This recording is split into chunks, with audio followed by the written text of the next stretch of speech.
Pode ir? 3, 2, 1.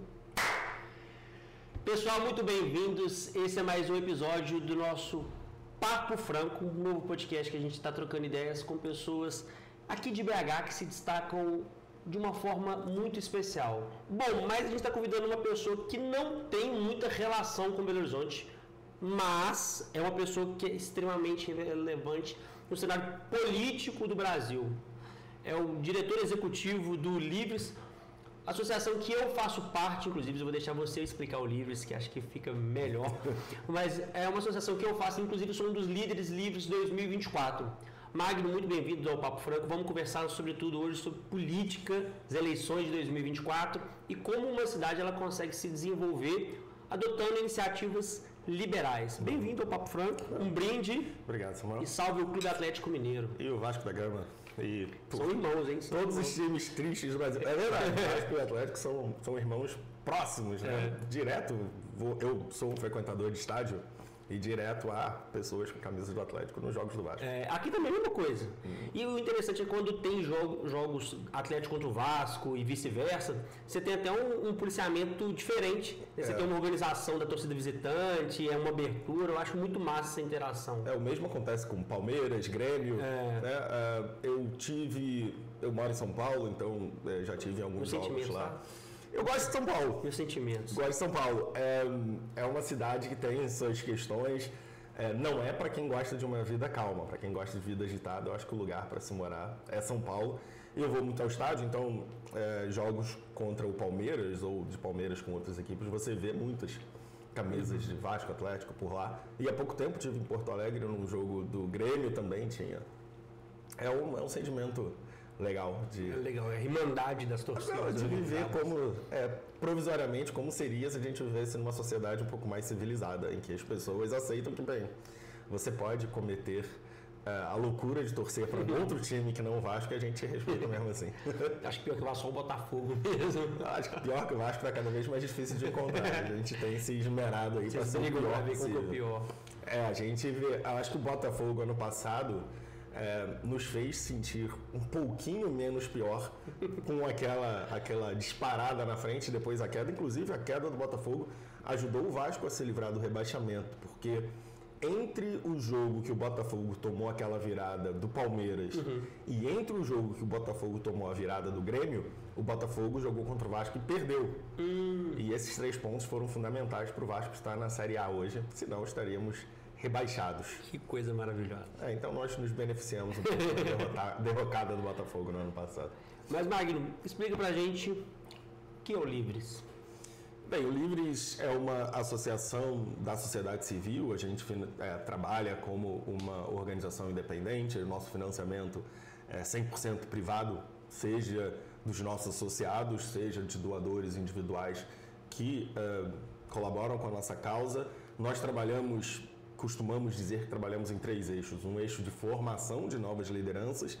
Então, não apenas pessoas que desejam se candidatar, embora a maioria das pessoas que entram em nosso programa de lideranças são pessoas que desejam se candidatar, mas nós também temos pessoas que desejam trabalhar na política, mas de outra forma, trabalhando em partidos, trabalhando em fundações, trabalhando como staff de candidatos ou políticos. Temos pessoas que desejam simplesmente se aprofundar um pouco mais nos temas que nós tratamos, que são acadêmicos, por exemplo, professores, estudantes, e também temos profissionais que desejam fazer parte das associações setoriais de suas profissões, como também temos, através do trabalho de nossos grupos temáticos, nós chamamos de setoriais, nós temos quase 20 grupos temáticos, a possibilidade das pessoas se engajarem em causas mais próximas do seu ambiente de trabalho, de suas profissões. Ou seja, nós temos o setorial de economia, e aí lá temos muitos economistas, setorial de direito, então nós temos muitos advogados, mas essas setoriais têm temas diversos, desde mulheres, questões LGBT, questões da causa antirracista, infraestrutura. Então há desde causas que induzem mais as pessoas ou que tocam as pessoas mais pelo engajamento cívico,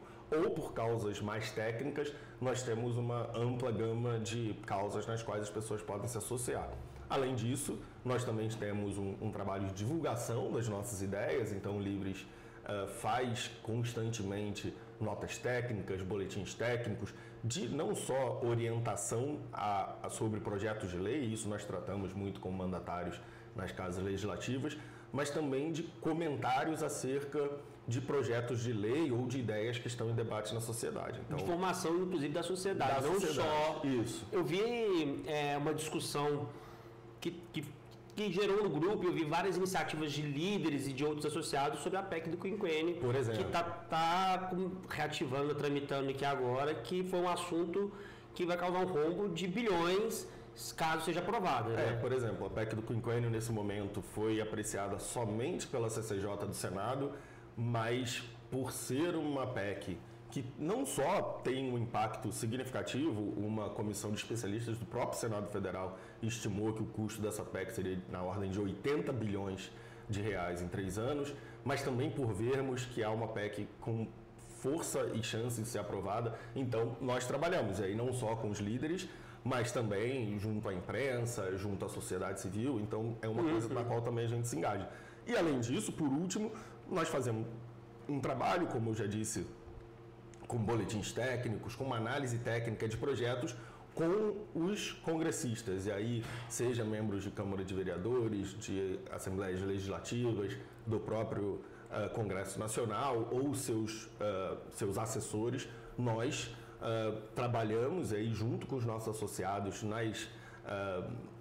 nos grupos setoriais. Ali nós temos muitos especialistas, então nós fazemos essa análise junto com os nossos associados e aí trabalhamos uma forma de advocacy mesmo, junto aos membros do Legislativo ou seu staff, para fazer com que entendam um pouco mais nosso ponto de vista e, na melhor das hipóteses, mudem de ideia e passem a adotar o nosso ponto de vista. Eu vou comer um pouco mais desse pão de queijo aqui, tá uma delícia.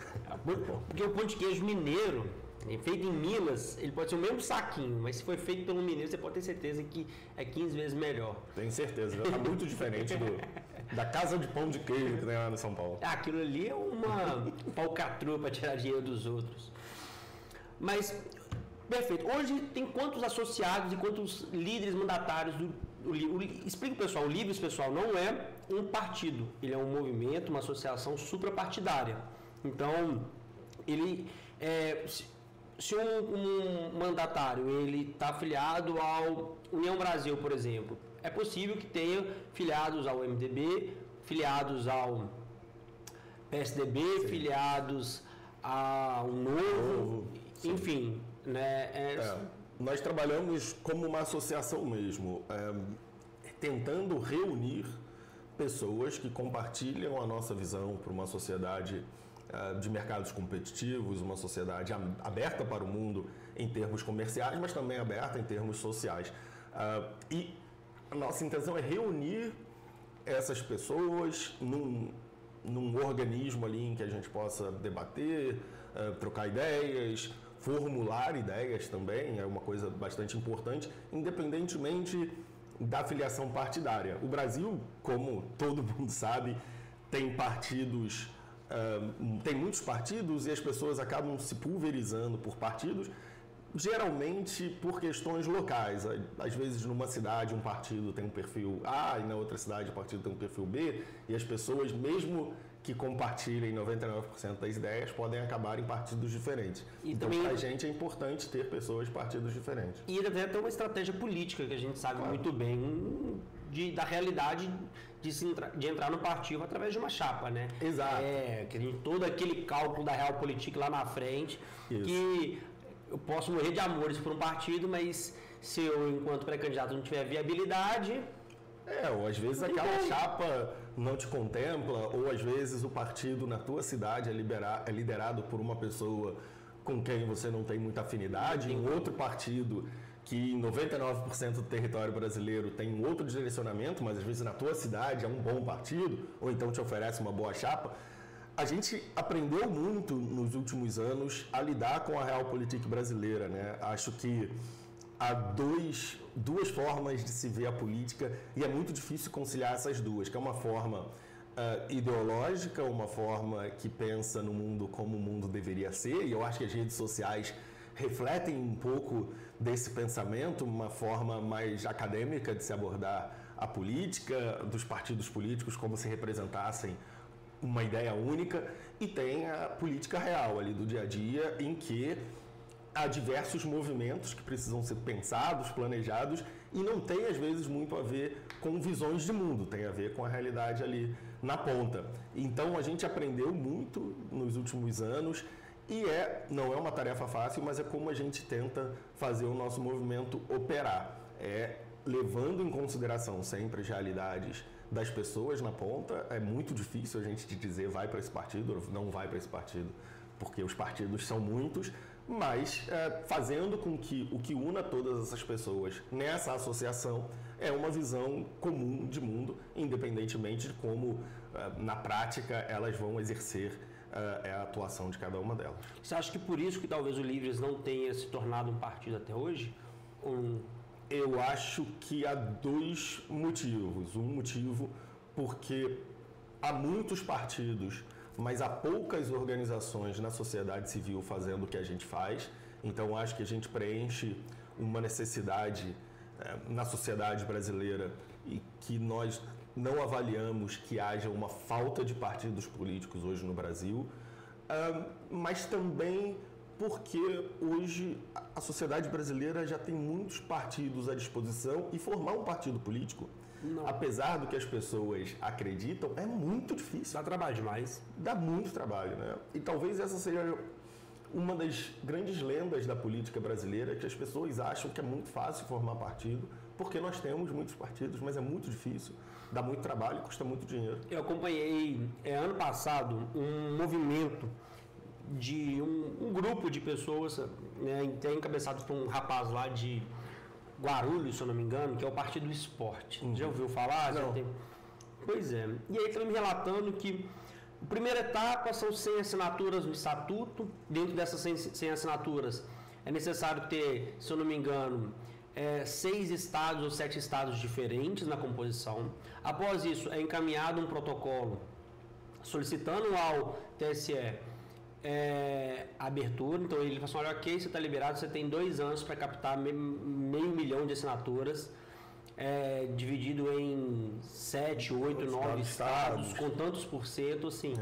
E tudo feito, acho que agora somente que foi a possibilidade de uma assinatura digital, mas antes é tudo assinatura física. Então, assim... E as assinaturas precisam ser verificadas, então as assinaturas que não batem são canceladas, ou seja, as pessoas, para terem as 400 e poucas mil assinaturas que são as suficientes, precisam coletar mais 700 mil, porque há um campo profissional, há profissionais que ajudam pessoas, que assessoram pessoas nesse campo, e eles têm uma estimativa de que X% das assinaturas acabam por ser invalidadas. Então, aconselham aos pretendentes a coletarem aproximadamente 700 mil assinaturas, e aí essas assinaturas precisam ser divididas por 9 estados brasileiros. Dá um trabalho, custa bastante dinheiro. Tá doido. Só tem que rodar gasolina. Não, enfim. Não é fácil. Não é fácil. A pessoa tem que ter uma estrutura política já montada para conseguir fundar um partido hoje no Brasil. Os partidos brasileiros precisam nascer grandes. Então, para a gente, acho que nunca foi uma questão. Os nossos associados estão... A gente fez um levantamento em 2019, antes de ter esse enxugamento de partidos, né? Nos últimos anos, os partidos brasileiros, muitos se fundiram com outros, então nós tivemos um relativo enxugamento. Mas lá atrás, em 2019, nós tínhamos associados em 17 partidos. Então, isso já te dá uma ideia de como as pessoas acabam se espalhando por partidos diferentes no Brasil. É um cenário desafiador, e para a gente, talvez a melhor abordagem tenha sido mesmo se colocar de fora dessa disputa ou desse campo partidário e agirmos ali no campo da sociedade civil, onde há até menos restrições para a gente operar, mesmo que em outros momentos, por exemplo, durante a campanha eleitoral, haja inúmeras, imensas restrições, mas é um campo onde a gente se sente confortável. Importante é falar isso, Magno, que o Livres é um movimento, né, uma associação suprapartidária de formação de lideranças públicas, formação não uma formação, mas de uma habitualização, de conversas, de uma propagação de uma ideologia, mas vocês não atuam diretamente nas campanhas. Não. Isso é importante ser dito isso, que a gente estava até conversando no off, chega um momento desse ano em que o Livres, enquanto associação, ele não interfere diretamente no jogo político das eleições, né? A gente não participa de campanhas e mesmo de pré-campanhas a gente participa de forma bastante limitada. Nós participamos por meio da divulgação de ideias, por meio do assessoramento de candidatos. Então, a gente envia ideias para candidatos, a gente envia o nosso caderno de políticas públicas para pré-candidatos. A gente, nesse caderno, nós temos mais de 80 propostas de políticas públicas. Daqui a pouco. Nós fazemos encontros com candidatos, firmamos compromissos, mas toda a nossa relação com candidatos e com seus partidos acontecem por meio da divulgação de ideias. E depois que esses pré-candidatos são oficializados como candidatos, nós damos 2 passos para trás. E aí sim, nós nem podemos trabalhar diretamente com a divulgação das ações dessas pessoas. Porque hoje a lei eleitoral brasileira pode ser bastante rígida ou pode ser bastante leniente. Há uma área cinza bastante considerável.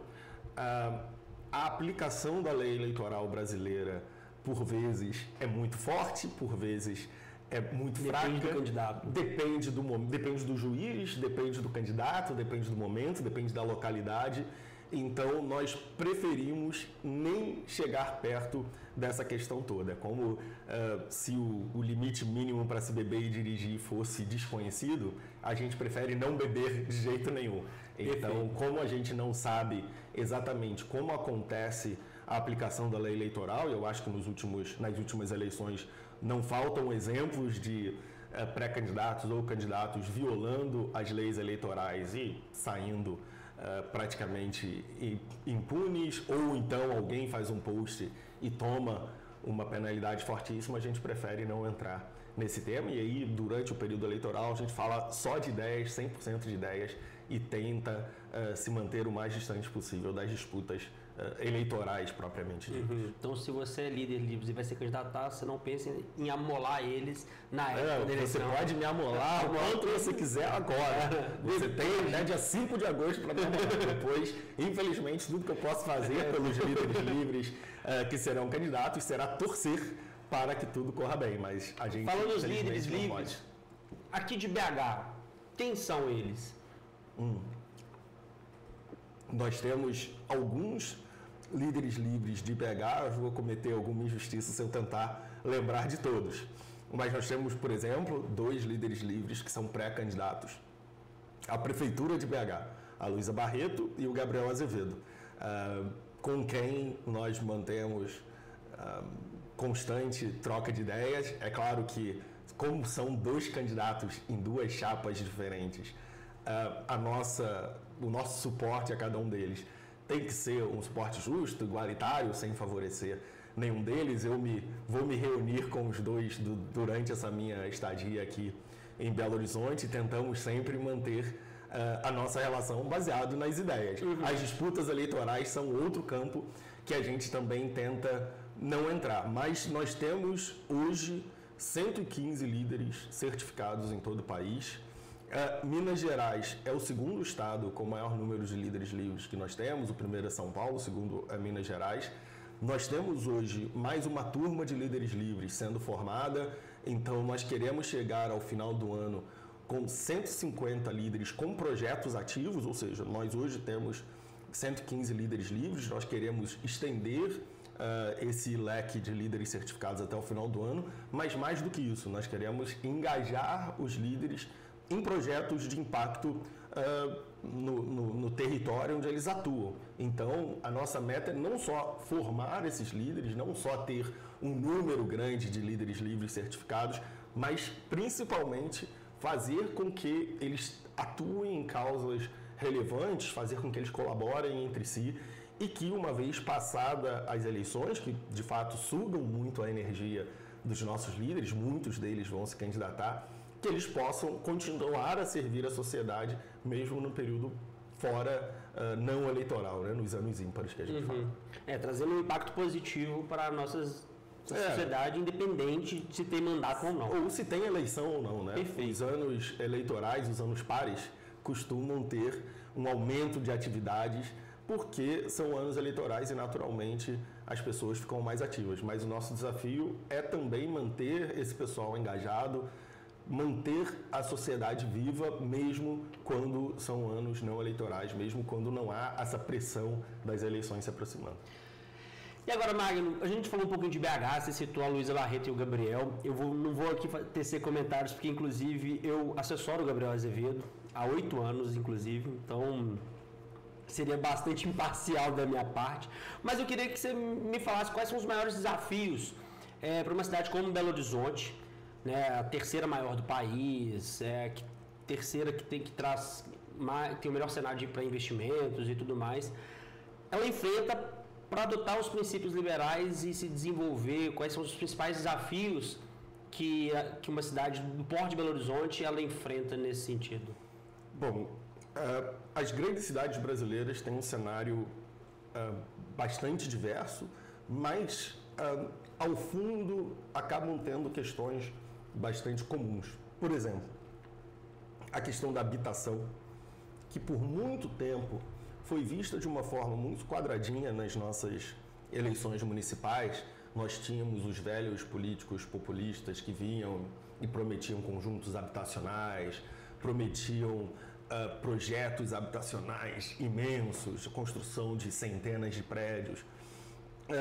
E eu vejo hoje essa discussão um pouco superada. Hoje o que nós vemos para o enfrentamento da questão da habitação nas grandes cidades brasileiras é olhar para a própria cidade, ver quais alternativas entre o já construído em cada cidade de possibilidade, né? A gente, por muito tempo, nesses grandes projetos, subestimou os desafios adjacentes à construção de casas, né? A gente subestimava os desafios de infraestrutura, ou seja no transporte, seja no saneamento, seja em outros tipos de melhorias, e fomos levando as populações para lugares cada vez mais afastados, negligenciando o que a cidade já oferecia. Acho que essa é uma inovação que vem de políticos jovens, que vem de uma nova geração que está estudando e discutindo cidades,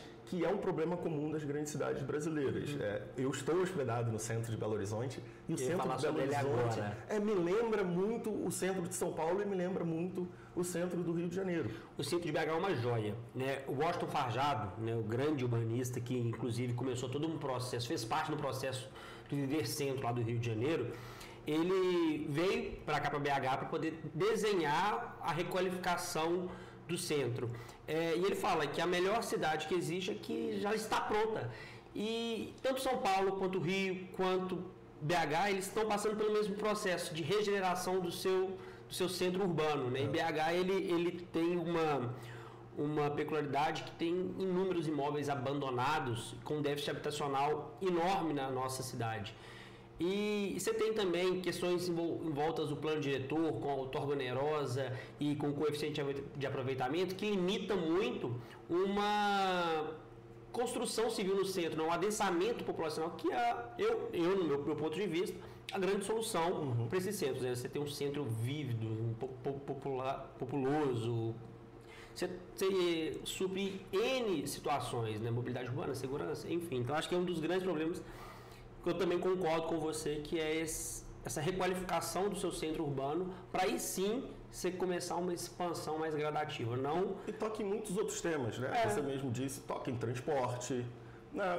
As grandes cidades enfrentam problemas muito sérios de transporte. Não apenas porque a nossa população se multiplicou, a população urbana no Brasil se multiplicou algumas vezes nos últimos 30, 40 anos, mas também porque a gente teve por muito tempo uma política habitacional, uma visão de cidade que era de espalhar as pessoas pelos territórios das cidades. Nós vimos as nossas cidades se tornando metrópoles, englobando, se juntando às cidades do seu entorno, porque as pessoas foram sendo jogadas cada vez mais para longe dos centros, para longe dos trabalhos, né? E aí nós tivemos desafios cada vez maiores do transporte público. Além do transporte público, nós temos problemas de infraestrutura, nós temos problemas de saneamento, porque tudo isso precisa ser construído, mesmo quando nós já temos um território imenso, já construído e subaproveitado. O centro de Belo Horizonte é muito fácil você dar uma volta por ali, e até é mais visível até do que São Paulo e no Rio, porque me parece, pelo tamanho no espaço, nós temos mais prédios no centro de Belo Horizonte do que nos centros históricos de São Paulo. No centro histórico de São Paulo você tem muitos casebres, você tem construções de outros tempos, no centro do Rio também, você tem os sobrados. Em Belo Horizonte você tem muito prédio grande, prédio alto, e você olha e vê que está subutilizado. Em São Paulo, eu moro no centro de São Paulo, na frente do meu prédio deve ter um prédio de uns 15, 18 andares, que não tem nada ali, nada, absolutamente nada. Então, bom, nós identificamos questões muito comuns às grandes cidades brasileiras. E a gente está pegando Rio, São Paulo e BH porque são as 3 maiores cidades brasileiras. Outro ponto, o transporte público enfrenta e enfrentará uma questão significativa nos próximos anos. Nós já temos em todas as grandes cidades brasileiras uma discussão sobre os subsídios que o Estado paga às empresas de ônibus e de transporte público em geral têm sofrido com uma queda no número de passageiros. Os passageiros hoje optam por algumas alternativas. Nós temos hoje o aumento no transporte de bicicleta, as pessoas se mudando para mais perto do trabalho, nós temos os carros por aplicativo que hoje já dominam as ruas das grandes cidades, e nós temos uma questão de um contrato com essas empresas focado na garantia de uma certa renda, e que essa renda seria, caso ela não fosse obtida, ela seria compensada por meio de subsídios que ficam cada ano maiores, e em algumas cidades, talvez Belo Horizonte seja um grande exemplo, os contratos sejam bastante nebulosos, as pessoas têm dificuldade para entender o que estão nos contratos. Esse também é um grande desafio que quem quer que governe as grandes cidades brasileiras pelos próximos anos terá que enfrentar. Chega um momento que o dinheiro do subsídio não é infinito e você vai precisar discutir com a população o aumento do subsídio, o custo ou o aumento da passagem. Esse é um desafio grande que a gente vê por alto nos anos não eleitorais, mas que é cada vez mais central para a vida das cidades, porque custa muito dinheiro o subsídio ao transporte público no Brasil, e é uma questão que a gente, por muitos anos, evita discutir, porque é melhor enganar as pessoas com uma coisa que elas não estão vendo do que discutir francamente e abertamente o custo do transporte público. Ô Cris, o que ele falou te lembra alguma coisa? Belo Horizonte está passando exatamente pelo que você falou, né? Tem um agravante ainda que em 2017, quando o ex-prefeito Alexandre Calil, ele assume a prefeitura, ele veio com um discurso que não teria aumento de passagem, mesmo também não ter subsídio. Então a gente sai de uma realidade em 2017 até 2020 sem nem sequer o reajuste da passagem. E isso gerou com uma desculpa, né, com uma bravata eleitoral que abriria a caixa preta da BH Trans. A BH Trans é a empresa pública que faz a gestão do transporte, que fazia, né? Graças a Deus ela acabou, ela virou uma superintendência. Mas foi exatamente o que você falou.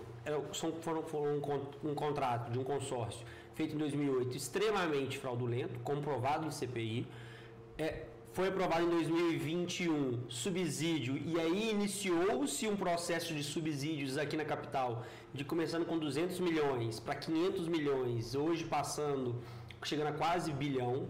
Né? Então você tem todo esse cenário que não é diferente de São Paulo, não é diferente do Rio de Janeiro, não é diferente de outras realidades, porque talvez seja histórico e também a forma de se pensar a mobilidade urbana nas cidades, ela não foi se adaptando, não foram criando alternativas de micromobilidade, média, integração. Eu acho que o mais importante, só para você ter uma ideia, aqui na região metropolitana de Belo Horizonte, são mais de 10 tipos de cartões que você consegue pegar um transporte. Então você pega um ônibus lá em Rio Acima, e aí é um tipo de cartão. Quando você chega em Belo Horizonte, você tem que pegar um outro tipo de cartão. Você não tem uma integração tarifária, você está pagando novamente. O metrô é uma linha que leva de lugar nenhum para nada. Você tem pouquíssimas ciclovias, e aí a ciclovia ela não conecta. O BRT hoje, que no primeiro momento foi interessante, é interessante, mas faltou a sua expansão nas principais vias da cidade. Hoje BH tem 3 principais vias, Cristiano Machado, Antônio Carlos e Amazonas, né? Você tem hoje na Antônio Carlos e na Cristiano Machado BRT que funciona assim perfeitamente, mas quando você vai falar para Amazonas, hoje acho que é o principal gargalo da mobilidade, então também não tem um avanço. E é o que você falou. Eu acho que a gente não tem exatamente um problema no Estado prover subsídios. Na sociedade brasileira, o Estado provê subsídios para vários campos, em várias situações, do mais rico ao mais pobre. A remoção total de subsídios da economia brasileira não está em discussão. Então, há subsídios para a produção de refrigerantes, então por que não haveria subsídios para o transporte público? Beleza, acho que essa é uma discussão que se pode ter. Eu não gosto de subsídios, mas entendo que no modelo que nós temos de política e sociedade brasileira, os subsídios são parte do que o governo faz. Mas nós precisamos de ter uma discussão aberta sobre os custos do transporte público, porque o político gosta de prometer não aumento da passagem, e isso é o que se vê. O que não se vê é que essa passagem não está sendo aumentada porque esse custo está sendo compensado de uma outra forma, por subsídios. Então, se as prefeituras irão subsidiar o transporte público, eu prefiro que seja uma discussão aberta. Dizer, olha, isso custa R$1 bilhão por ano. E aí, ao custo de R$1 bilhão por ano, mais o que é obtido pelas tarifas, a gente vai avaliar se o transporte público está bom ou ruim. Né? O que não pode acontecer é a gente falar para a pessoa que o transporte público custa R$5, porque o transporte público custa R$8 com os subsídios, e ela não conseguir avaliar se por R$8 aquele transporte está bom ou ruim. A gente está escondendo das pessoas que elas estão pagando uma tarifa muito maior do que elas acham que estão pagando. Acho que essa discussão tem que ser aberta. E outro ponto que o Estado poderia coordenar, de novo, não sendo um fã da coordenação do Estado, mas tem um ponto em que o Estado tem vantagem sobre os seus entes privados, que é o seu tamanho, no sentido de gestão territorial. Então, em quais funções o Estado pode ser um facilitador para a escala? Por exemplo, ajudando na integração de serviços. Eu não quero que o Estado seja dono de empresas de ônibus. Beleza, mas o Estado, por exemplo, o Estado de Minas Gerais pode ajudar na facilitação, na integração de certos serviços. Ou um consórcio de prefeituras do Estado de Minas Gerais pode ajudar na coordenação de serviços. É uma atribuição que talvez, por ter o mérito dividido, não seja tão inspiradora assim para os políticos, mas os governos precisam utilizar a sua capacidade ou criar capacidades dentro deles de facilitar a vida das pessoas.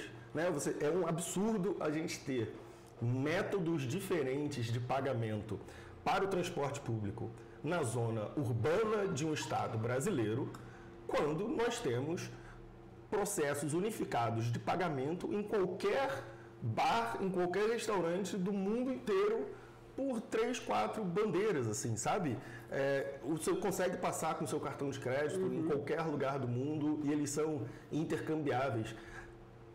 Isso porque essas empresas querem facilitar a vida dos seus clientes. falta ao poder público brasileiro não pensar na facilitação.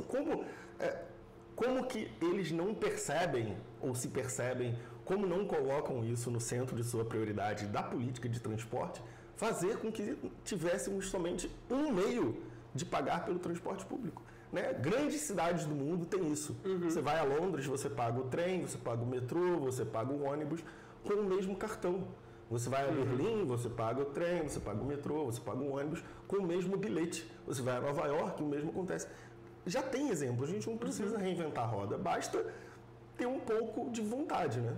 E é incrível como a gente não pense nessa parte, assim, né? Como o poder público brasileiro tendo essa capacidade. Pensa só, se você quiser reunir os prefeitos da área metropolitana de uma grande cidade brasileira, você reúne, sei lá, 15, 20 pessoas ao redor de uma mesa.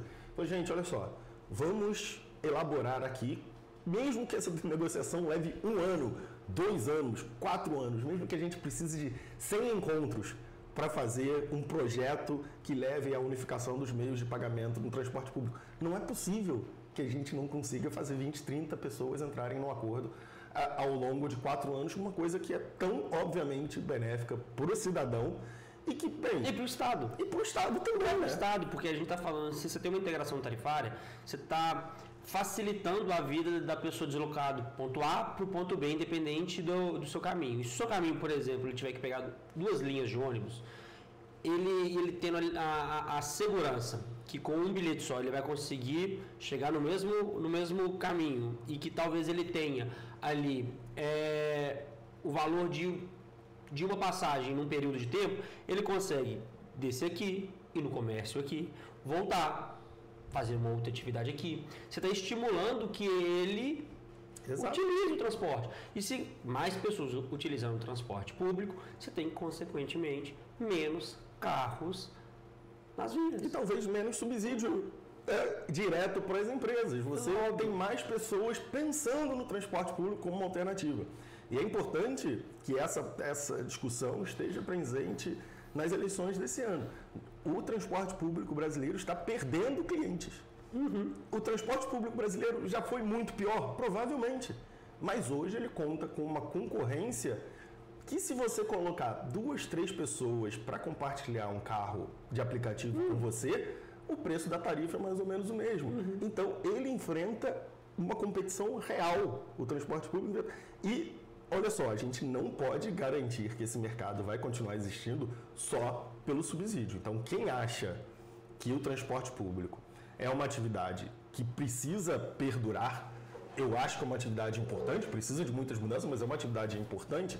O transporte precisa estar disponível como meio de integração numa cidade, mas ele precisa mudar, ele precisa ficar melhor, senão ele vai quebrar. E aí, pior do que quebrar, é se tornar absolutamente dependente dos subsídios e do pagamento das pessoas que não querem mais usar. Né?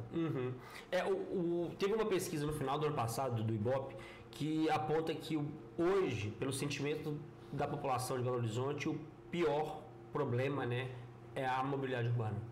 Depois você leva para a saúde, mas é a mobilidade urbana. A gente normalizou a questão de passar 1 hora no ônibus. 1 hora no ônibus são 10 horas na semana. 1 hora para ir, 1 hora para voltar. 5 dias por semana são 10 horas no ônibus. Como assim? Isso é mais de um dia de trabalho de um trabalhador normal que tem um expediente de 8 horas.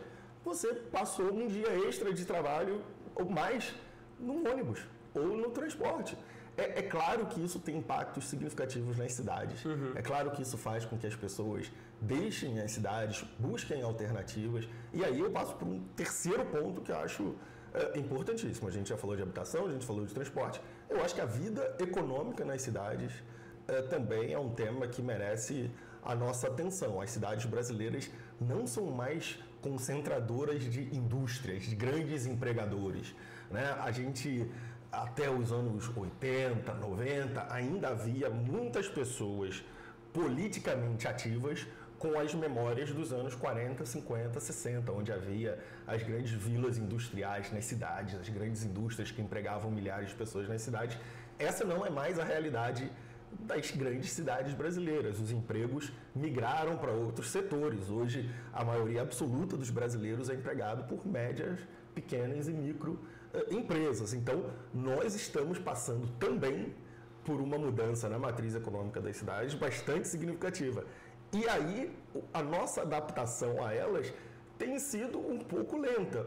Falamos de plano diretor. Os planos diretores claramente não estão acompanhando a velocidade das mudanças na cidade. Tanto que mudanças nos planos diretores viram imediatamente mudanças nas cidades. Ou seja, havia uma demanda muito forte por aquela questão ali, aquela mudança, seja no máximo, na altura máxima de um prédio, seja no potencial construtivo, seja na forma de ocupação de um território. Uma vez que o plano diretor muda um pouquinho, imediatamente se revela uma mudança. Ou seja, as cidades brasileiras nos últimos 30, 40 anos mudaram de forma assustadora. Os brasileiros se tornaram muito mais móveis. Hoje a gente tem pessoas se mudando para outras cidades de uma forma que a gente não tinha há muitos anos. E, de novo, as cidades brasileiras, os governos das cidades brasileiras têm muita dificuldade em reconhecer que boa parte da atividade econômica das grandes cidades brasileiras hoje migrou para o setor de serviços. Né? Grandes cidades do mundo hoje você vê que são fortes em restaurantes, em cafés, em hotelarias, em experiências, pensam no turista. Mesmo cidades que não têm uma tradição muito turística, elas viraram cidades de serviço. As indústrias estão sendo substituídas por outras questões, por coisas que as pessoas que moram nas cidades gostam de ir fazer. Então, essas pessoas estão trabalhando de outras formas, mas as cidades têm tentado oferecer a essas pessoas não um ambiente industrial, onde se trabalha e produz, mas um ambiente quase de convívio. E isso passa também pelo centro das cidades, que ficaram muito abandonados, e acho que é uma questão ainda muito nova no Brasil, de pensar nas cidades como lugares de convívio, de convivência, de frequentamento de seus espaços, ao invés de só grandes avenidas onde as pessoas passam de carro indo e voltando do trabalho. Maravilha. Viu, gente? Isso aqui é uma aula mesmo que a gente está tendo. Bom, a gente está falando aqui de cidades, mobilidade urbana, falamos... Bom, e esse aqui? Caderno de Políticas Públicas do Livres. Como que foi essa formação, essa construção? Para que o Livres ele compilou uma série de iniciativas a serem encaminhadas para os líderes, com iniciativas que já acontecem no Brasil ou que já acontecem ao redor do mundo, para realmente a expansão, né, das ideias e tudo mais. Retomando até um pouco do que a gente falava antes sobre a nossa atuação durante o período eleitoral, e isso vem nos últimos 4 anos, a partir de 2020, nós passamos não apenas a reconhecer a atuação da Justiça Eleitoral em várias organizações como a nossa, então passamos a ver que estavam atuando para reprimir certo tipo de manifestação, mas também recebemos avisos por pessoas que trabalham e pessoas que acompanham o trabalho da Justiça, que vêm nos dizer, olha, a fiscalização é forte, então nós percebemos que devíamos arrumar uma forma de pautar a nossa atuação em ideias e pensamos em publicar um caderno de políticas públicas. Nós publicamos experimentalmente em 2020, aí em 2022 nós publicamos outro com propostas federais e estaduais, com mais de 100 propostas, e agora para 2024 publicamos esse com propostas municipais. Nesse nós temos mais de 80 propostas. A ideia disso aí é municiarmos as pessoas que estão indo para a linha de frente. Aí, não apenas como candidato, mas também trabalhando em campanhas, assessorando candidatos, mas também levar ao debate público certas questões que nós entendemos ser fundamentais. A história de fazer um caderno de políticas públicas começa com a própria organização do Livres. No Livres nós temos um conselho acadêmico, composto por acadêmicos de renome de várias áreas, seja do ambientalismo à economia. Nós temos especialistas em diversas áreas e a eles nós recorremos quando há necessidade de definir uma agenda tão abrangente como um caderno de políticas públicas. Então, o nosso desafio inicial é irmos até eles e pensarmos em tópicos fundamentais, ou tópicos que eles acreditam ser fundamentais para nossas cidades. E aí fomos lá e elencamos 8 tópicos para as cidades brasileiras. E aí, esses 8 tópicos passam a ser nossas prioridades. Baseado neles, vamos às nossas setoriais. Então, por exemplo, se temos um tópico infraestrutura de cidades, vamos à nossa setorial de infraestrutura e falamos com pessoas que trabalham, que se dedicam a esse campo nas suas vidas profissionais ou acadêmicas, para trazerem a nós iniciativas que estão sendo implementadas no Brasil ou no mundo, ou ideias que estão aparecendo por aí que possam ser inovadoras no sentido de mudanças que possam começar a acontecer. Então, talvez ainda não temos nenhum lugar que tenha implementado essa política, mas é uma boa ideia e nós estamos na sociedade civil com esse papel também de propor. Então, fazemos uma rodada de eleição de tópicos com o Conselho Acadêmico, depois preenchemos de conteúdo com os nossos associados, trabalhando junto com eles nessa busca por ideias e na formatação dessas ideias. Depois temos, mais uma vez, a revisão por parte do nosso Conselho Acadêmico e aí sim começamos a publicar, fazemos a publicação, fizemos um evento de lançamento no início de março em São Paulo e passamos a enviar os cadernos não só para os nossos líderes, mas também para direções de partidos políticos, de fundações partidárias, para a imprensa, fazendo com que essas ideias cheguem a diversos locais.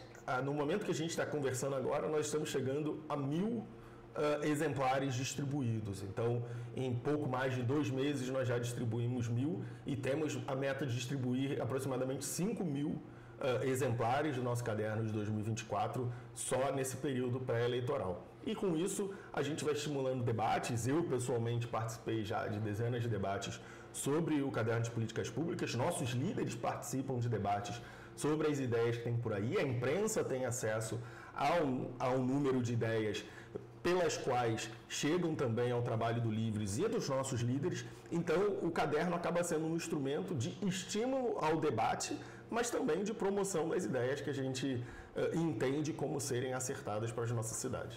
Eu comecei, inclusive, uma iniciativa nas minhas redes sociais, que é citar 23 problemas reais de Belo Horizonte com 23 soluções. Soluções nada muito mirabolantes, mas que já acontecem na realidade. E a maioria delas estão tiradas aqui. Inclusive, o primeiro foi bairros vivos, né, pessoal? Que a gente tirou aqui, que a gente estava conversando agora justamente sobre o centro. Eu sou um grande defensor do centro. E é para isso que a gente pensa nessas sugestões. É para ajudar as pessoas que vão se candidatar, em geral, têm uma agenda tão gigantesca que se você oferece a eles uma publicação já compiladinha, sempre tem alguma coisa ali que estava escapando, ou alguma coisa que ele, vou me aprofundar um pouco mais. Cada um tem a sua agenda, mas oferecendo um leque amplo de propostas, a gente tenta oferecer para cada tipo de pré-candidato umas ou outras sugestões que possam ser úteis durante a campanha também. Legal. Magno, a gente está caminhando mais para o final, acho que foi bem produtivo que a conversa tá. Se deixar, a gente vai rolando aqui. Basta abrir um tema aqui que a gente vai ver. Cerveja, pão de queijo, tá a gente fica aqui. Esquece. Mas, como cientista político, qual que é o sentimento para as eleições desse ano? Você acha que a polarização ela vai estar presente nos grandes centros ou ela vai ser mais interiorana? Eu, particularmente, eu não tenho visto a polarização do formato que foi nas 2 últimas eleições, né, 2020 e 2022. Geralmente o pessoal fala que a eleição para federal é o termômetro para a próxima eleição. Eu acho que geralmente é o contrário. 2020 foi o termômetro para 2022. Eu fico vendo 2016 foi muito termômetro para 2018. Então acho que talvez tenha dado uma inversão, uma invertida nesse polo. E eu não estou achando que esse ano está com a polarização tão aguçada, pelo menos aqui em Belo Horizonte, a ponto de ser algo que nem foi 2022, em que claramente candidaturas em que para o legislativo não escolheram lado ficaram de fora. Eu acho que o pico provavelmente foi 2022. nós dificilmente conseguiremos reproduzir uma polarização como 2022, porque provavelmente não teremos mais uma eleição Lula versus Bolsonaro. Não teremos, né? Nós podemos ter um campo lulista versus um campo bolsonarista, mas Lula versus Bolsonaro nós provavelmente não teremos mais. Então, acredito que nós dificilmente reproduziremos o cenário de 2022, em que, muito acertadamente, você diz, eu escrevi num artigo para o Estadão, acho que no dia seguinte da eleição, ou 2 dias depois da eleição, que 2022 teve apenas uma questão, Lula ou Bolsonaro. Quem não conseguia responder, perdeu. De forma geral, né? Com raras exceções, quem não conseguia responder para um lado ou para o outro, perdeu. Principalmente nas eleições proporcionais. Não acho que vai ser o que vai acontecer esse ano. Eu acho que a polarização esse ano ainda funcionará num sentido informativo. E explico. Informativo no sentido de que, para o eleitor que está mais preguiçoso, para o eleitor que não está acompanhando muito, para o eleitor que está na dúvida, talvez saber se um candidato é Lula ou Bolsonaro possa ajudar na sua tomada de decisão. Mas não acho que a Lula ou Bolsonaro seja a decisão final numa eleição municipal. A eleição municipal tem muitas outras coisas. E acho que quanto mais perto a gente chegar das eleições, mais essas outras coisas vão ser trazidas para o centro do debate. Acho que, até agora, a gente tem mais indicações de que a eleição será polarizada do que ela realmente será, porque a gente ainda está relativamente longe das eleições. Então, o que as pessoas discutem fora do período eleitoral? Lula ou Bolsonaro, né? O que você falou no governo passado, o que não sei quem falou no governo passado, o que não sei quem está fazendo agora. Então, a nossa base de conversa política nesse período não eleitoral ainda é o tempo do Bolsonaro no governo comparado ao tempo do Lula no governo, e esses dois campos ainda pautam muito o debate público. A minha expectativa é que quando a gente chegar mais perto das eleições, essas referências de Lula e Bolsonaro serão substituídas por outras referências. Provavelmente referências mais relacionadas à situação das cidades. Talvez isso seja só o meu desejo, porque, obviamente, eu preferiria que nós estivéssemos focados nas questões das cidades, desenvolvimento econômico, transporte, habitação, segurança pública, que por mais que não seja atribuição constitucional dos municípios, se você pergunta hoje em qualquer pesquisa ao eleitor, a segurança pública vai ficar no primeiro lugar nas preocupações sobre cidades, zeladoria, tudo isso, na minha visão, deveria preceder ao debate lulismo versus bolsonarismo. Então, eu espero que isso aconteça, que aconteça essa mudança de assunto. Acho que vai acontecer. Uma vez que os debates começam a acontecer, a pessoa quer conversar sobre o que o prefeito fez, o que o prefeito não fez, o que falta nas cidades. Mas o lulismo e o bolsonarismo ainda são pontos de referência para a maioria da população. Quem é mais nerd de política sabe que boa parte dos políticos são intercambiáveis em termos das posições que eles ocupam, né? Você fala para as pessoas... Nesse último final de semana, foi Dia das Mães, eu estava em Petrópolis, eu sou de Petrópolis, e estava falando com uma amiga de lá que gosta de política, mas não entende exatamente de política, que o PL do Bolsonaro levou o Valdemar da Costa Neto à prisão pelo mensalão do PT. Eles eram sócios há 15, 20 anos e agora eles estão... Na verdade, os políticos vão mudando de opiniões e as pessoas... É mesmo? Essas pessoas já estavam vivas no período do mensalão. O PL, o Valdemar da Costa Neto, foi visivelmente, publicamente preso junto com o Zé Dirceu. Mas as pessoas se recontam a história da política, né? Como um jogador que jogou num time e aí depois vai jogar no outro e você tenta esquecer que ele vestiu a camisa do rival, porque, né, te lembrar que esse cara beijava a camisa do outro time vai fazer com que o teu amor por ele diminua. Os personagens são intercambiáveis, então a priorização que a gente dá a eles também vai mudando. Eu quero acreditar e eu estou aqui fazendo um disclaimer sobre a minha preferência, eu preferiria que a gente falasse menos de Bolsonaro e Lula, e eu acredito que a gente vai falar menos de Bolsonaro e Lula, porque os desafios das cidades vão se impor. Mas é impossível que a gente escape dessa simplificação, porque a política brasileira é muito complexa para quem não tem tempo de acompanhar. Né? Pensa nos partidos políticos nas grandes democracias do mundo. Eles são pontos de resumo da política. Eles são pontos de informação. Você não pode não acompanhar muito política, mas você é instintivamente democrata ou republicano. Seus pais são democratas ou republicanos, a sua família é republicana. Então você tem uma referência ali. Você pode não estar prestando muita atenção, chega na hora você, esse cara é democrata, então eu vou nele. Esse cara é republicano, então eu vou nele. Na Inglaterra, no Reino Unido, tem os trabalhistas, os conservadores. O lulismo e o bolsonarismo fazem um pouco o papel dos partidos enquanto centros agregadores, mesmo que vagamente, de visões de mundo. E acho que esse papel ainda será desempenhado por eles. Mas acho que de uma forma muito mais sutil e muito menos agregadora de opiniões do que era em 2022. Eu já tenho o corte perfeito dessa fala aqui, começando com os partidos políticos brasileiros são complexos demais para quem não tem tempo de acompanhar a política. Perfeito. Ninguém tem tempo para se lembrar que o PL era sócio do PT no Mensalão. Exato. Ninguém tem tempo de lembrar que o PTB, partido do Roberto Jefferson, também era sócio do PT. Ninguém tem tempo de lembrar que o Ciro Gomes já foi de praticamente todas... do PSDB.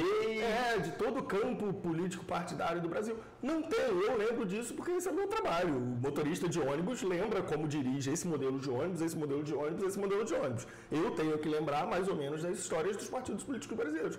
Mas as pessoas que não trabalham com isso, que têm uma vida para ganhar fora da política, não conseguem acompanhar. Então, há esse potencial simplificador nos partidos políticos pelas democracias do mundo, que ajuda as pessoas a se informarem sobre as preferências delas, mesmo que meio desinformadas, mas os partidos políticos brasileiros não fazem isso.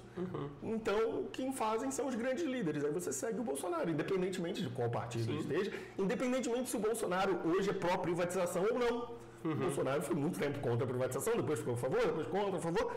Mas as pessoas seguem a pessoa. O Lula, ninguém sabe exatamente o que o Lula cada dia muda de ideia, mas é o Lula. E as pessoas não têm essas referências nos partidos, mas tem nas pessoas. Acho que isso eles continuarão a ser. E essa parte que o Bolsonaro ela representa, né, esse movimento conservador, /direita, o que ele se define, é justamente uma oposição mais anti a esquerda, ou /PT, o lulismo, que é o que eles se degradeiam e se opõem. E eu acho que esse processo, eles conseguiram se encontrar, esse lado daqui. Porque, assim, historicamente, você tem esse lado lulista calcificado, né? Ele sempre esteve presente em segundo turno de eleições municipais, estaduais, sempre tem uma representação bem muito forte, uma representatividade muito forte. E agora você tem esse espaço calcificado agora, ou terminando a sua calcificação, por esse lado bolsonarista, direita, conservador também, que vai se fazer muito presente com 30% ali, creio eu, nessas esferas. Então, assim, eu não acho que vai ser algo que vai se resumir a isso, as eleições municipais. Mas certamente os candidatos de ambos os lados, eles vão começar sempre as corridas eleitorais com uma arrancada desses 30%. A gente pode ver a divisão desses campos, né? Então, acho que em algumas das grandes cidades brasileiras... Principalmente nelas, né? Que a informação ela chega mais redonda. Eu acho que Belo Horizonte é um caso bastante complexo. Eu acho que esse ano Belo Horizonte vai ter um caso complexo em que essa divisão do mundo entre lulistas e bolsonaristas talvez fique um pouco mais confusa. Tomara. Tem um leque de candidaturas muito mais diverso do que a gente costuma ter nas presidenciais, por exemplo, né? Acho que, o que reflete um pouco melhor a complexidade dos temas, né? Uma cidade é muito complexa. O Brasil é muito complexo. Imagina se a gente de novo tivesse só ou isso. Pô, olha só, tem um monte de coisa, tem muita diferença ali, tem muita coisa entre esses dois. E eu acho que poucas cidades brasileiras conseguirão representar essa diversidade. Acho que Belo Horizonte tende a conseguir, São Paulo muito menos, está caminhando por uma polarização ali entre dois campos, o de Boulos e o de Ricardo Nunes. O do Rio também, a gente está caminhando para um ponto de Eduardo Paes e o campo bolsonarista, seja com o Alexandre Ramagem ou com outro candidato que coloque. Então, acho que as outras grandes cidades do Sudeste brasileiro caminharão para um cenário um pouco mais estreito. Talvez a Tabata consiga perturbar um pouco o Boulos e Nunes ali em São Paulo. E o que eu espero é que, com o passar do tempo, a gente precisa lembrar que Lula e Bolsonaro não têm 40 anos de idade, né? Eles são, principalmente o Lula, que é mais velho que Bolsonaro por uns 10 anos. E Lula comandou, nos últimos 40 anos, o partido mais bem-sucedido do Brasil. O PT esteve em primeiro ou segundo lugar em todas as eleições presidenciais desde a redemocratização. Em 89, em 94, em 98, em 2002, 2006, 2010, 2014, 2018, 2022. Todas. É surreal. Então, e quem fez isso foi o Lula, não foi o PT, foi o Lula, né? Quando o PT contrariava a vontade do Lula, quem ganhava era o Lula, não o PT. A gente vai ter um cenário, o Lula uma hora vai se cansar, né? A política brasileira é muito cansativa, o Brasil é muito grande, ser presidente do Brasil não deve ser muito tranquilo ou fácil, então uma hora Lula vai se cansar e a gente vai ver inevitavelmente, e não tenho medo desse corte para o futuro, a gente vai ver inevitavelmente uma pulverização desse campo lulista. O que prende a esquerda junta, mais ou menos, é o Lula. Nem todo mundo ali gosta do Lula, mas o Lula tem um potencial de votos imenso.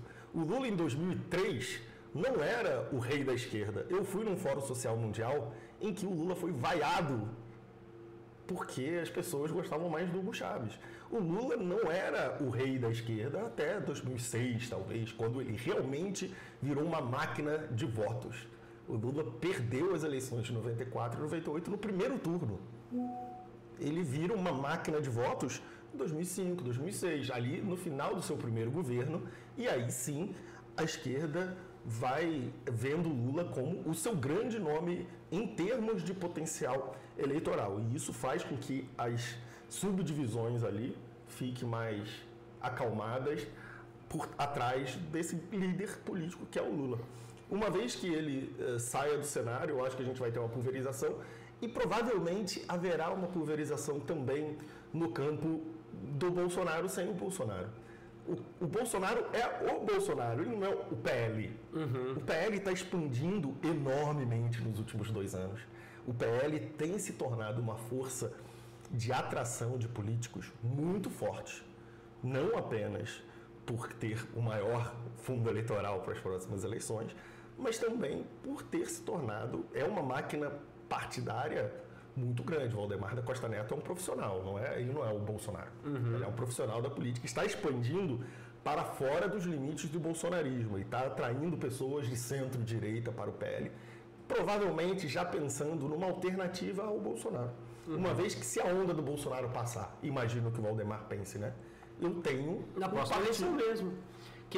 O representante do PL, é inevitável você falar uma disputa presidencial sem um candidato forte do PL. Exato, mas tempo de pode ter. E se o Bolsonaro, que é doido, se o Bolsonaro falar, não, o meu candidato é o fulano de tal, e não for alguém do PL, você duvida? Eu não duvido. Não duvido. E o Valdemar da Costa Neto, acho que também não duvida. Então ele está montando um partido de direita, mas um partido mais amplo do que o bolsonarismo. Então, acho que o pós-Lula e o pós-Bolsonaro vai ter uma fragmentação novamente da esquerda e da direita e a gente vai ter mais campos além desses 2 campos. Acho que esses 2 campos sobrevivem com esses líderes. Uma vez que esses líderes deixem o cenário, a gente vai ter vários campos ainda disputando esquerda e direita. Eu acho que essa talvez seja uma divisão que tenha vindo para ficar no Brasil, na qual a gente foi um retardatário, aliás, né? O Brasil era um país, por muito tempo, não tinha direita. Era o PSDB. O PSDB, que, perguntava para eles, não, a gente é de centro-esquerda. E todo mundo insistia que eles eram de direita. E a esquerda. Então, eu acho que o Brasil é um país de direita, né? O brasileiro é um cara... O brasileiro médio é um cara conservador de direita. Ele é conservador nos costumes e é estatista na economia. Ele gosta de um governo grande que interfira na economia e também que interfira nos teus costumes também. Ai, quem mandou você fazer isso? E o Bolsonaro representa uma parte disso muito bem e o Lula representa uma outra parte disso muito bem. Então, essa briga pelo brasileiro médio, né, vai continuar. Se chamando de esquerda, se chamando de direita, eles vão continuar tentando brigar por esse cara. Por esse cara que são milhões de homens e mulheres que veem a sociedade e a economia dessa forma. Perfeito. Exatamente. Eu concordo 100%. Aqui em BH, para você ter uma dimensão, hoje nós temos cerca de 9 prefeituráveis. Né? No campo da esquerda, vamos assim dizer, você tem o candidato do PT, que ele não... o próprio eleitor do Lula não reconhece ele como uma figura assim, apesar de ter figurado na última pesquisa em segundo, que é o Rogério Correia. Você tem a Duda, com uma representatividade absurda, né? Foi a vereadora mais bem votada da última eleição, 36 mil votos. Ganhou do Nicolas na eleição municipal, que teve 29 mil, mas para federal o Nicolas bateu o recorde mineiro e só não bateu o recorde brasileiro porque o Eduardo Bolsonaro em 2018 já tinha batido, mas... Porque São Paulo tem... Mas se você pensar que o Nicolas ele teve 1,5 milhão de votos, só... Pra você ter uma comparação, se ele saísse para candidato a prefeito, a mesma votação garantia ele no segundo turno, com 37%. Que loucura, ele teve 37% dos votos. Ele teve que 600 mil votos em Belo Horizonte. Que loucura, cara. Surreal. Ele praticamente estava concorrendo sozinho no campo da direita, né? Porque ele teve todos os votos de quem era de direita votou nele. E você teve também, aí você tem também a Duda, você tem o Fouad Noman, que é o atual prefeito, né? Ele publicamente, né, em 2022, né, fez campanha para o Lula, pelo PSD tá próximo ao PT, então ele não é um candidato do Lula, mas é um candidato bem próximo. E você tem o PSOL, que de certo modo vem ganhando uma certa representatividade aqui em Belo Horizonte, né? Tem 2 vereadoras eleitas, tem deputado federal e estadual, que também tem a Bela Gonçalves. Então, só na parte da esquerda você já jogou para 4. Para quem vai o voto do Lula? E na própria direita você tem o Bruno Engler, que ele é do PL, ele é o grande cabo eleitoral do Bolsonaro, mas você tem a persona do eleitor dividido em uns outros 2 candidatos também da direita, que é o Mauro Tramonte e o Carlos Viana. Carlos Viana, senador, ligado também às igrejas e tudo mais, e o Mauro Tramonte, né, historicamente de direita, conservador raiz, é o bolsonarista raiz, o Mauro Tramonte, com também um voto religioso muito presente, que também vai prejudicar muito o Bruno Engler. Olha isso aí já mostra um cenário muito mais complexo do que outras corridas pelo país. Eu acho que Belo Horizonte vai ser um lugar muito interessante para a gente acompanhar. Muito. E no meio disso tudo você tem outras alternativas ainda, né? O próprio Gabriel trazendo realmente uma política que a gente está falando aqui de cidades, né? De centro, a própria Luísa também fazendo um trabalho que ela tem no estado trazendo. Então, vai ser muito legal, vai ser muito interessante, principalmente quando chegar lá nos debates, que eu acho que é quando o eleitor médio mesmo, ele tem conhecimento. É que quando ele vê o político ali em 2 horas, que ele se identifica, né? Que eu acho que o debate ele vai muito da identificação, da forma como o candidato ele responde, ele se impõe nas perguntas, ele articula, ele fala. Isso ele conquista muito o eleitor médio ali nos debates, sabe? Conquista a pessoa que conquista outros, né? Tem muita gente que não vai ver o debate e que não vê o debate, mas alguém vê e conta para ela. Faz a política passa a fazer parte da conversa das pessoas. Fala, viu lá ontem? Ah, não vi não, pô, o fulano foi bem. O fulano, eu não conhecia o fulano, mas é bom, hein? Passa a fazer parte da conversa das pessoas. As pessoas ainda não estão preocupadas com a eleição. Tem um ponto sobre Belo Horizonte que talvez seja só meu viés otimista aqui, talvez já comece a apontar para um pós-lulismo versus bolsonarismo, né? Em que nós temos diversos candidatos das diversas orientações, em que o cacique, né, em que o Lula ou o Bolsonaro não consegue dizer para eles, olha, o candidato é esse, e todo mundo, então tá, muda aqui. Seria Minas Gerais, Belo Horizonte, precursor da política no Brasil, né? A gente tem Minas Gerais, onde chama Minas Gerais aponta, a política do Brasil vai. Tem todo o negócio. Quem ganha em Minas Gerais ganha no Brasil. Isso é histórico, não sou eu, mas é verdade. A maior quantidade de ex-presidentes vieram de Minas Gerais. E talvez a gente... É referência. Talvez a gente esteja começando a ver com essa corrida em Belo Horizonte, pelo menos como está agora, né? A gente está conversando em maio, um retrato de como pode ser e de quais serão as disputas daqui para frente, né? A gente tem um petista mais tradicional, o PDT, o PSOL, sabe? Diferentes abordagens do lado da esquerda, a gente tem diferentes abordagens da direita também, um bolsonarista mais de um perfil, um bolsonarista de outro perfil. Talvez seja isso que a gente irá ver daqui por diante, que esses grandes líderes, e não importa o que a gente ache de Lula e Bolsonaro, são grandes líderes políticos brasileiros. Eles gerarão raízes, né, ou frutos, né, a partir deles, que adotarão aspectos diferentes de sua identidade, né? A gente pode pensar que a candidatura do PT, do PSOL e do PDT compartilham entre elas diferentes partes do lulismo, mas partes diferentes, né? E talvez as candidaturas de direita também partes diferentes do bolsonarismo. E acho que esse é o futuro pós-Lula e Bolsonaro. É um futuro em que eles deixarão herdeiros e herança, mas que essas heranças tomarão aspectos diferentes do que a gente vê nesses líderes. Eu não imagino, por exemplo, um próximo candidato da direita agindo como Bolsonaro agia, né? Acho que a direita aprendeu muito com a forma como o Bolsonaro agiu.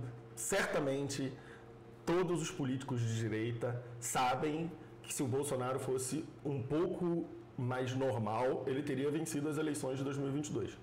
E acho que isso é uma lição que a direita vai aprender no Brasil. Eu não acho que a gente vai ter uma direita em 2026 cometendo os erros da truculência, da forma ruim de se comunicar ou da forma... não é ruim de se comunicar porque o cara ele ganhou uma eleição com dezenas de milhões de votos, né?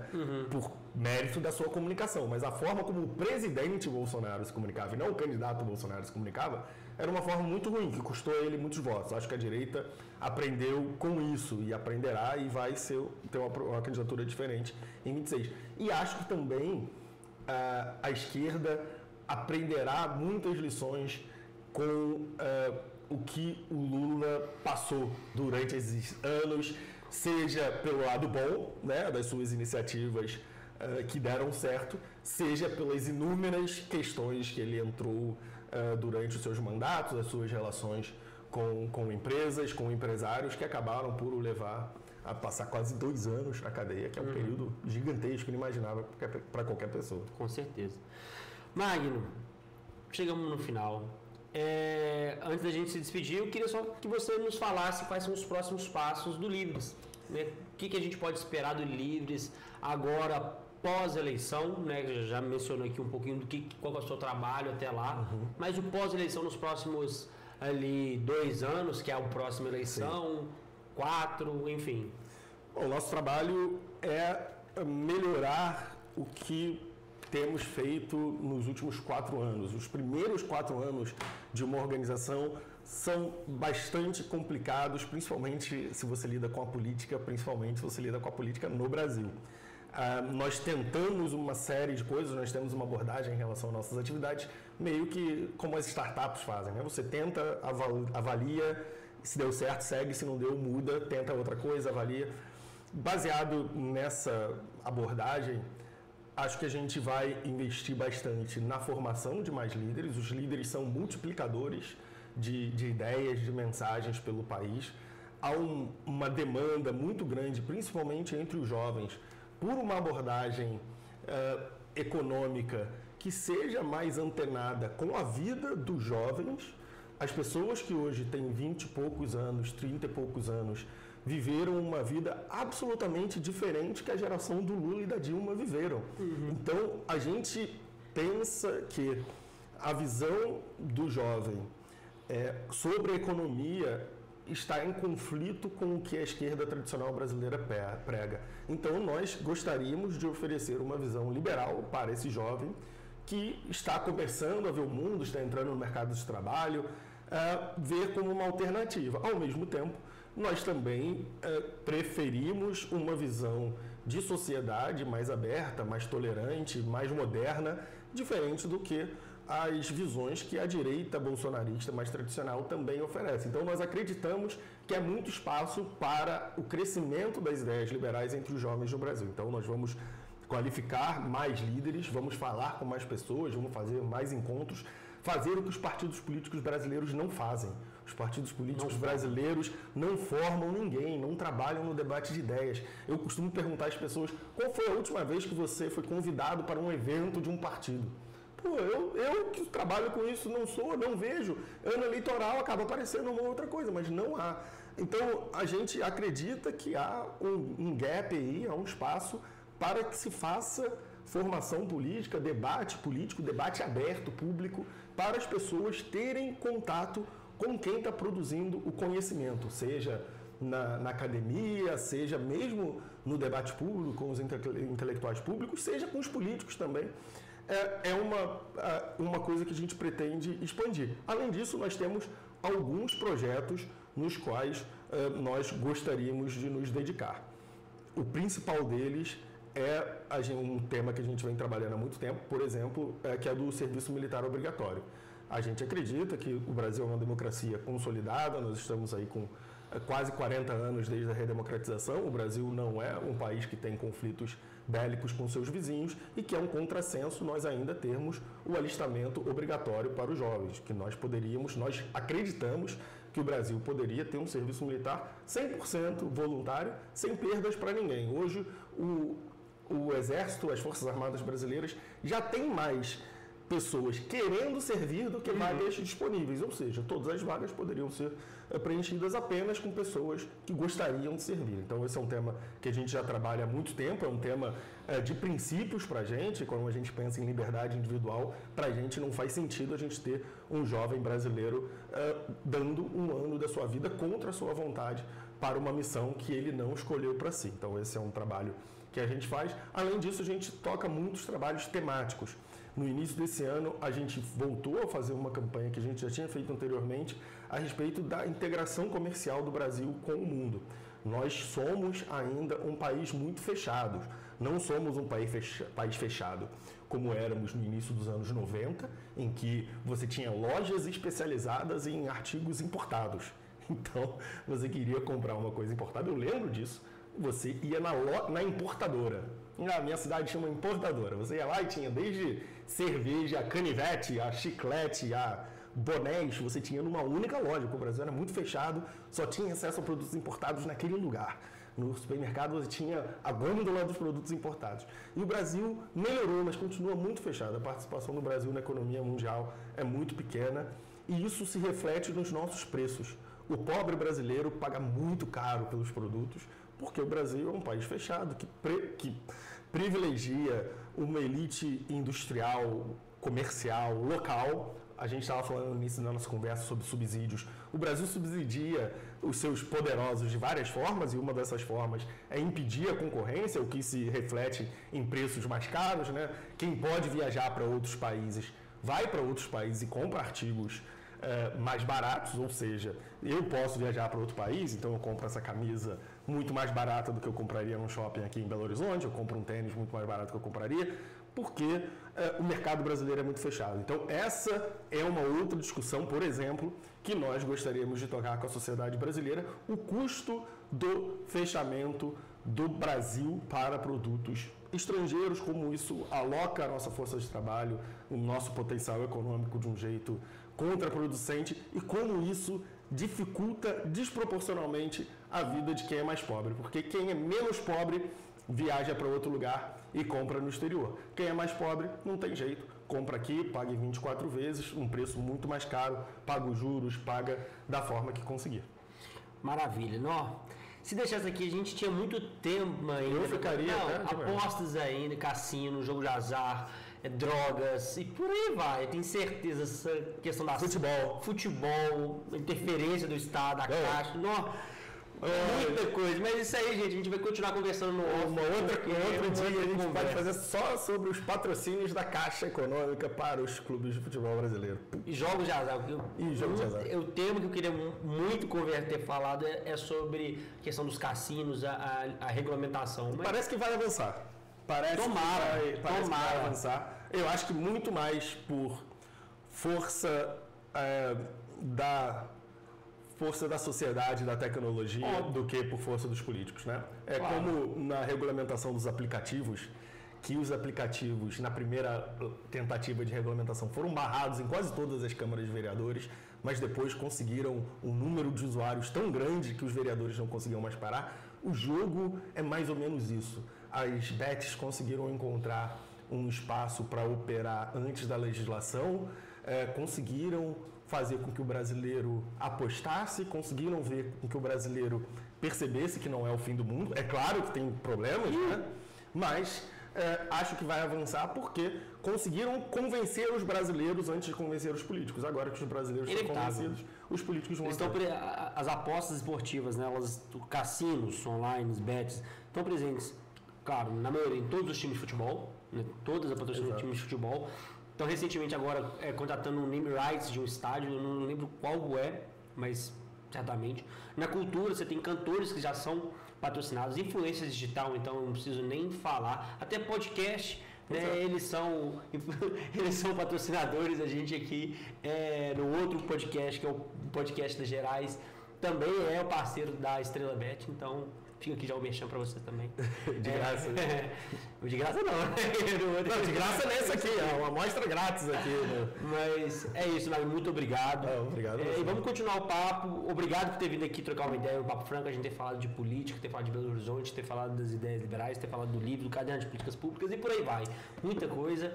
Quem tiver interessado, entre lá, eusoulivres/CPP 2024, que pode baixar, já está lá online para você que quiser dar uma olhada no que tem aqui nessa publicação, que nós temos aqui em papel, mas você aí talvez não tenha, pode baixar lá de graça. E quais são suas redes sociais? Magno Cal. Magno é M-A-G-N-O, Cal, K-A-R-L, tudo junto, é isso aí, você me acha lá. Não tem muita gente com o meu nome, né? Magno é difícil de se esconder, eu não consigo me esconder muito bem, porque tem pouca gente com esse nome.